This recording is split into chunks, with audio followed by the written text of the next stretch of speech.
good lessons through this and say, never again will we be taken advantage of. Senator. Well, Gwen, 2 years ago, Barack Obama warned about the subprime mortgage crisis.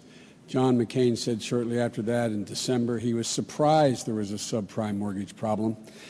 John McCain, while Barack Obama was warning about what we had to do, was literally giving an interview to the Wall Street Journal saying that I'm always for cutting regulations. We let Wall Street run wild. John McCain, and he's a good man, but John McCain thought that the answer is that tried and true Republican response, deregulate, deregulate. So what you had is you had overwhelming, quote, deregulation. You had actually the belief that Wall Street could self-regulate itself. And while Barack Obama was talking about reinstating those regulations, John, on 20 different occasions in the previous year and a half, called for more deregulation. Matter of fact, John recently wrote an article in a major magazine saying that he wants to do for the healthcare industry, deregulate it and let the free market move like he did for the banking industry. So deregulation was the promise, and guess what? Those people who say don't go into debt, they can barely pay to fill up their gas tank. I was recently at my local gas station, asked a guy named Joey Danko, I said, Joey, how much it costs to fill your tank? You know what his answer was? He said, I don't know, Joe. I never have enough money to do it. The middle class needs relief, tax relief. They need it now. They need help now. The focus will change with Barack Obama. Governor, please, if you want to respond to what he said about Senator McCain's comments about health care. I'd like to respond about the tax increases. And, you know, we can speak in agreement here that darn right we need tax relief for Americans so that jobs can be created here. Now, Barack Obama and Senator Biden also voted for the largest tax increases in U.S. history. Barack had 94 opportunities to side on the people's side and reduce taxes, and 94 times he voted to increase taxes or not support a tax reduction, 94 times. Now, that's not what we need to create jobs and really bolster and heat up our economy. We do need the private sector to be able to keep more of what we earn and produce. Government's going to have to learn to be more efficient and live with less if that's what it takes to rein in the government growth that we've seen today. But we do need tax relief, and Barack Obama even supported increasing taxes as late as last year for those families making only $42,000 a year. That's a lot of middle-income, average American family. To increase taxes on them, I think that is the way to kill jobs and to continue to harm our economy. Senator. Charge is absolutely not true. Barack Obama did not vote to raise taxes. The vote she's referring to, John McCain voted the exact same way. It was a budget procedural vote. John McCain voted the same way. It did not raise taxes. Number two, using the standard that the governor uses, John McCain voted 477 times to raise taxes. It's a bogus standard. But if you notice, Gwen, the governor did not answer the question about deregulation. Did not answer the question of defending John McCain about not going along with the deregulation, letting Wall Street run wild. He did support deregulation almost across the board. That's why we got in so much trouble. Would you like to have an opportunity to answer that before we move on? I'm still on the tax thing because I want to correct you on that again. And I want to let you know what I did as a mayor and as a governor. And I may not answer the questions the way that either the moderator or you want to hear, but I'm going to talk straight to the American people and let them know my track record also.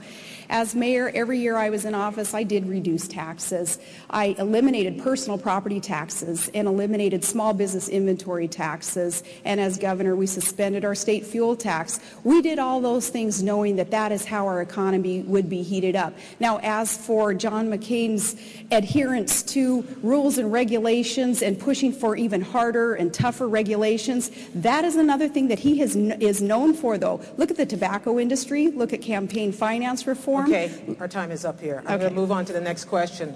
Senator Biden, we want to talk about taxes. Let's talk about taxes. Good. You have proposed raising taxes on people who earn over $250,000 a year. The question for you is, why is that not class warfare? And the same question for you, Governor Palin, is you have proposed taxing employer health benefits, which some studies say would actually throw 5 million more people into the rolls of the uninsured.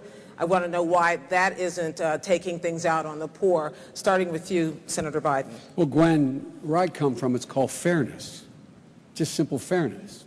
The middle class is struggling. The middle class under John McCain's tax proposals, 100 million families, middle class families, households to be precise. They got not a single change. They got not a single break in taxes. No one making less than $250,000 under Barack Obama's plan will see one single penny of their tax raise, whether it's their capital gains tax, their income tax, investment tax, any tax. And 95% of the people in the United States of America making less than $150,000 will get a tax break. Now, that seems to me to be simple fairness. The economic engine of America is the middle class. It's the people listening to this broadcast. When you do well, America does well. Even the wealthy do well. This is not punitive. John wants to add $300 billion in new tax cuts per year for corporate America and the very wealthy, while giving virtually nothing to the middle class. We have a different value set. The middle class is the economic engine. It's fair. They deserve the tax breaks, not the super wealthy are doing pretty well. They don't need any more tax breaks. And by the way, they'll pay no more than they did under Ronald Reagan. Governor? I do take issue with some of the principle there with that redistribution of wealth principle that seems to be espoused by you. But when you talk about Barack's plan to tax increase affecting only those making $250,000 a year or more, you're forgetting the millions of small businesses that are going to fit into that category. So they're going to be the ones paying higher taxes, thus resulting in fewer jobs being created and less productivity. Now, you said recently that higher taxes or asking for higher taxes or paying higher taxes is patriotic. In the middle class of America, which is where Todd and I have been, all of our lives, that's not patriotic. Patriotic is saying, government, you're not always the solution. In fact, too often you're the problem. So government, lessen the tax burden on the private sector and on our families and get out of the way and let the private sector and our families grow and thrive and prosper. An increased tax formula that Barack Obama is proposing, in addition to nearly $1 trillion in new spending that he's proposing, is the backwards way of trying to grow our economy. Governor, are you interested in defending Senator McCain's health care plan? I am, because he's got a good health care plan that is detailed, and I want to give you a couple of details on that. He's proposing a $5,000 tax credit for families so that they can get out there and they can purchase their own health care coverage. And that's a smart thing to do. That's budget neutral. That doesn't cost the government anything, as opposed to Barack Obama's plan to mandate health care coverage and have this universal government-run program. And unless you're pleased with the way that the federal government has been running anything lately, I don't think that it's going to be real pleasing for Americans to consider health care being taken over by the feds. But a $5,000 health care credit through our income tax, that's budget neutral, that's going to help.